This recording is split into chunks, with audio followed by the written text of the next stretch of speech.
सभी दोस्तों को मेरा प्यार भरा नमस्कार। चेन्नई से बेंगलोर की यात्रा आज मैं कर रहा हूँ और अपनी खुद कार चलाकर जाने की इस योजना में मैं करीब 40 किलोमीटर का फासला तय करने के बाद मैं और मेरी कार अपनी धुन में चल रहे हैं, लेकिन एक जगह पर आकर ठिठक सा गया हूँ। सामने के संकेत फलक पर बड़े अक्षरों में स्थान का नाम दर्शाया गया है, श्री पेरुम्बदूर। जी हाँ, श्री पेरुम्बदूर नाम पढ़कर मैं ठिठक गया हूँ। गाड़ी की गति अनायास ही कम हो गई है। स्वर्गीय श्री राजीव गांधी जी की स्मृतियाँ मन पर तैर रही हैं और मेरा मन मई 1991 की उस हृदय विदारक घटना पर टिक गया है। कार अब धीमी गति से चलने लगी है और उस घटना की भयानकता और क्रूरता एकदम से याद आई है। कुछ पल आगे चलने पर एक स्थान भी मुझे दिखा था जिसमें राजीव गांधी तो अंग्रेज़ी में लिखा था, पर उसके बाद क्या लिखा था वो समझ नहीं पाया।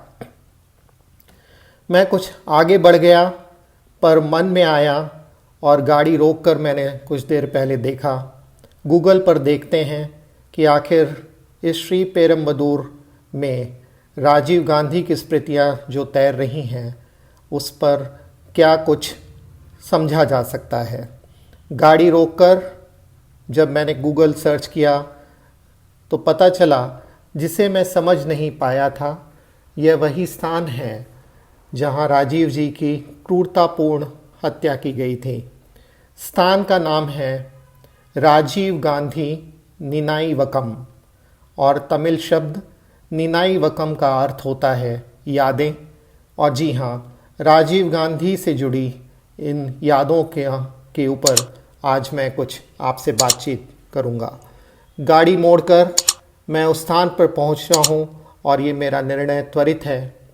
घटनास्थल पर एक बड़ा उद्यान आप देख सकते हैं और कोरोना के कारण उद्यान के अंदर जाना संभव नहीं है, लिहाजा बाहर से ही स्वतंत्र भारत के इतिहास में हुए इस विभत्स घटनाक्रम के बारे में जानकारी एकत्रित कर आप सब तक साझा करने की कोशिश कर रहा हूँ।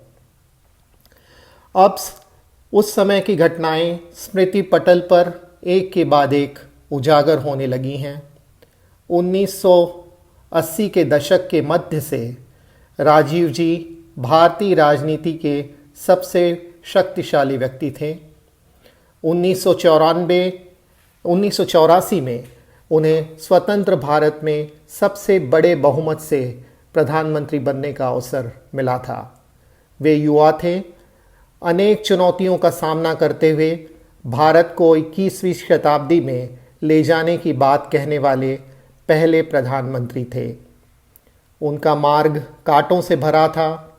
अनेक समस्याओं, अनुभवहीनता और बोफोर्स तोप सौदे में हुए भ्रष्टाचार के आरोपों ने उनके 1984 से प्रारंभ हुए कार्यकाल के अंतिम एक दो वर्षों में उनकी लोकप्रियता को बहुत क्षति पहुंचाई थी।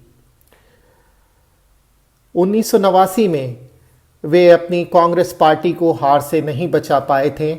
उन्हीं के मंत्रिमंडल के पूर्व वरिष्ठ सहयोगी ने उन्हें बड़ी चुनौती दी थी। दो गैर कांग्रेसी सरकारें 1989 से 1991 तक बन तो गई थी, पर हमेशा लड़खड़ाती रहीं। दूसरी सरकार को राजीव जी ने बाहर से समर्थन कुछ समय अपनी पकड़ मजबूत करने के लिए दिया था। राजीव के समर्थन वापस लेते ही सरकार गिरी और अंतिम विकल्प के तौर पर हुए मध्यावधि चुनाव घोषित हुए। 1991 के इन लोकसभा चुनाव में राजीव जी कांग्रेस को खोई हुई प्रतिष्ठा को वापस लाने में एड़ी चोटी का जोर लगा रहे थे। लगातार चुनाव प्रचार में भाग ले रहे थे।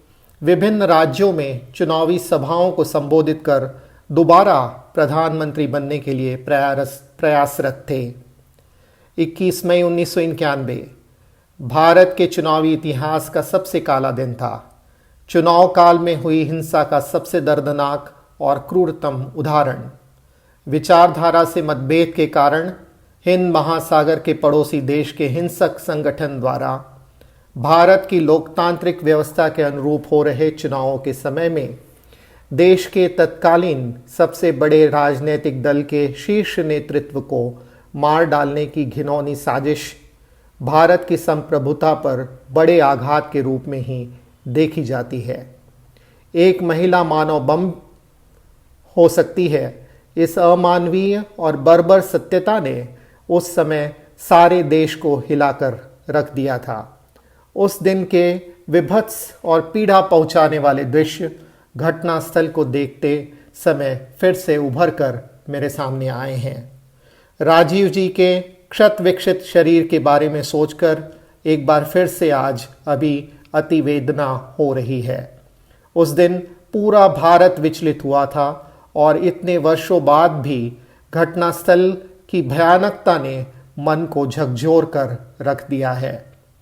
1984 में प्रधानमंत्री बने राजीव जी दूरदर्शन पर ज़्यादा बार दिखने वाले पहले प्रधानमंत्री थे।